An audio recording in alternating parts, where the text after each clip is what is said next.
সুস্মিতাস কিচেনে সবাইকে স্বাগত। আজকে আমি একটা নতুন রেসিপি নিয়ে হাজির হলাম। আজকে আমি করছি আলু পাউরুটির পকোড়া। এর মধ্যে আমি আলুটা অলরেডি সেদ্ধ করে রেখে দিয়েছি।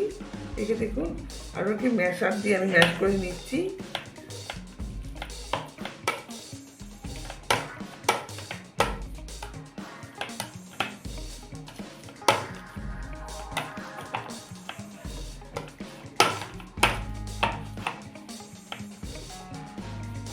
আমি এখানে দুটো আলু দিয়েছি, দুটো আলু আমি সেদ্ধ করে রেখেছিলাম।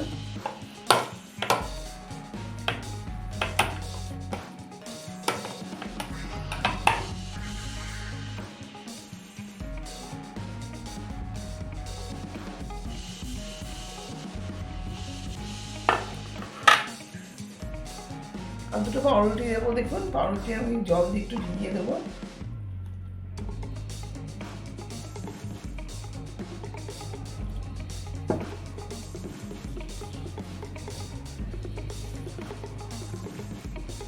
ভিজিয়ে এবং চিপে দিতে হবে। আমি যেরকম আলু নেবেন সেরকমই আপনারা পাউরুটি বুঝে নেবেন।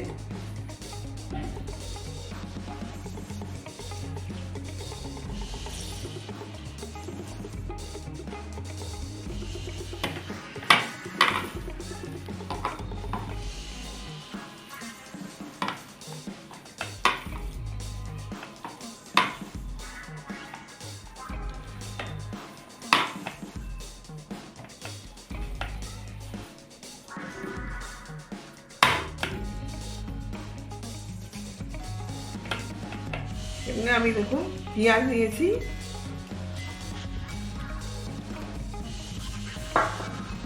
এখানে আদা আর রসুন কুচনো রয়েছে। আপনারা আদা রসুন বেটেও নিতে পারেন।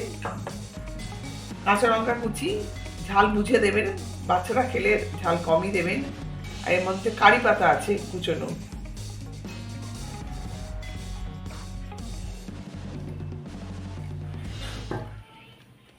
আরও নাও দিতে পারেন কারি পাতাটা, আমার ছিল আমি তাই দিচ্ছি। আর এর মধ্যে বেশি কিছু মশলা, গুঁড়ো গুঁড়ো লঙ্কা, এর মধ্যে চাট মশলা আর আছে গরম মশলা। এটা হাফ নিয়েছি আমি, হাফের কম নিয়েছি চামচের, 1 চামচেরও কম নিয়ে, হাফ চামচেরও কম নিয়েছি। আর 1 চামচ গুঁড়ো লঙ্কা নিয়েছি। যেরকম ঝাল খাবেন সেরকম দেবেন।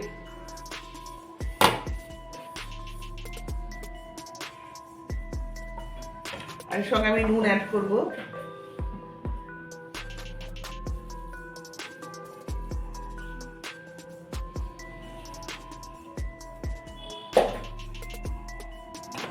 আর আমি এর সঙ্গে নিয়েছি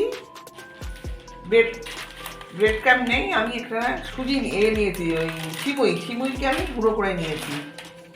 আপনারা সিমুই নিতে পারেন, এতেও ভালো হয়, কাজ দেয়। ব্রেড ক্রাম্বের জায়গায় এটা সিমুই নিয়েছি আমি।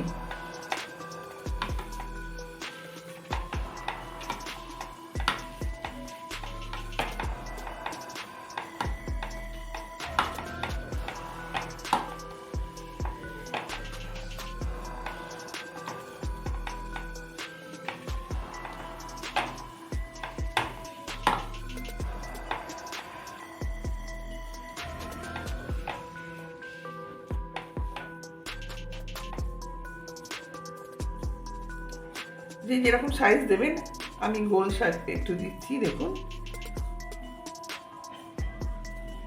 ছোট বড় যে যেরকম মনে হয় সেরকম সাইজ করবেন।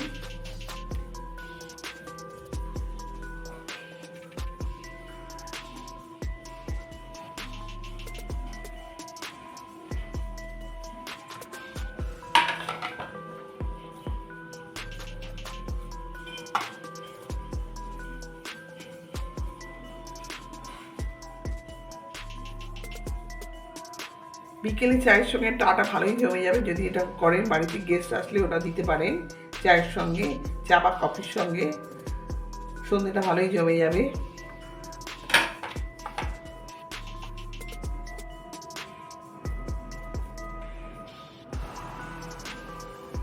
আমি একটু বড় সাইজের করছি, আপনারা ছোটো ছোটোও করে দিতে পারেন। বা ইচ্ছেও বড় করতে পারেন। আমার সমস্ত পকোড়া বানানো হয়ে গেছে দেখুন। এবার আমি সেগুলির এই গুঁড়োতে কোট করবো।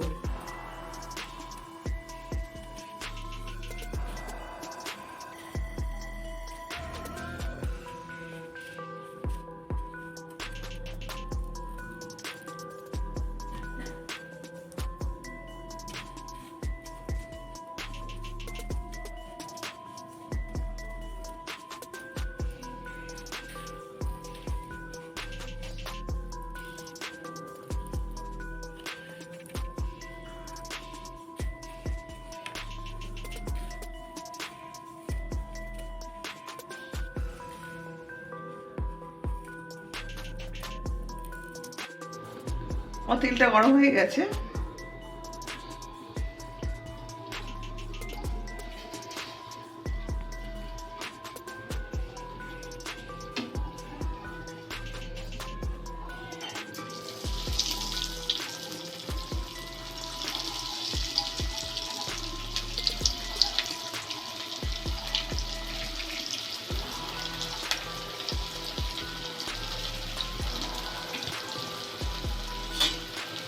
এই সময় গ্যাসটা লো টু মিডিয়ামে রাখতে হবে।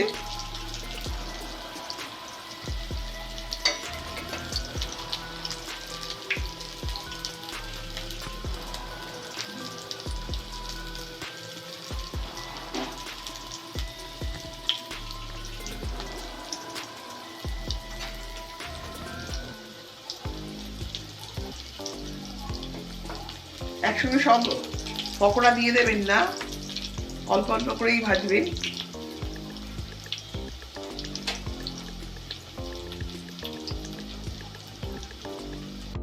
আমি এবার উল্টে দেবো। এক পিঠটা ভাজা হয়ে গেছে।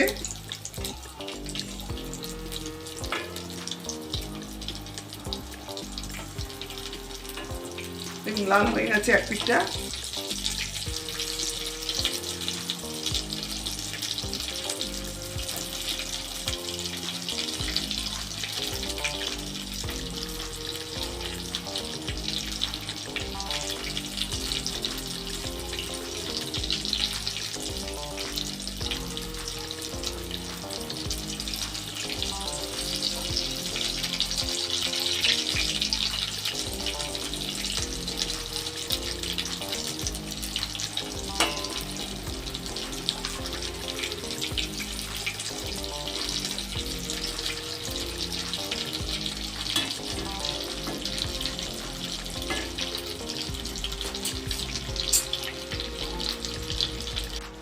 আমার সমস্ত পকোড়া ভাজা হয়ে গেছে। এবার তুলবো এটা।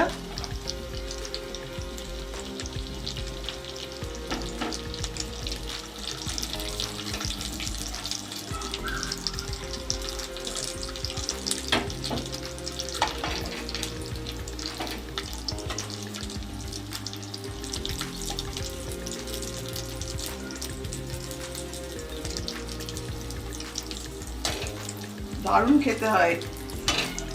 আপনাদের বাড়িতে গেস্ট আসলে না, যদি আলু একটু পাউরুটি থাকে, এটা করে আপনি দিতে পারবেন, আর কিছু লাগবে না। আমার আলু পাউরুটির পকোড়া রেডি। অবশ্যই খাবেন, কমেন্ট করে জানাবেন, আর ভালো লাগলে শেয়ার সাবস্ক্রাইব করে আমার পাশে থাকার অনুরোধ রইল।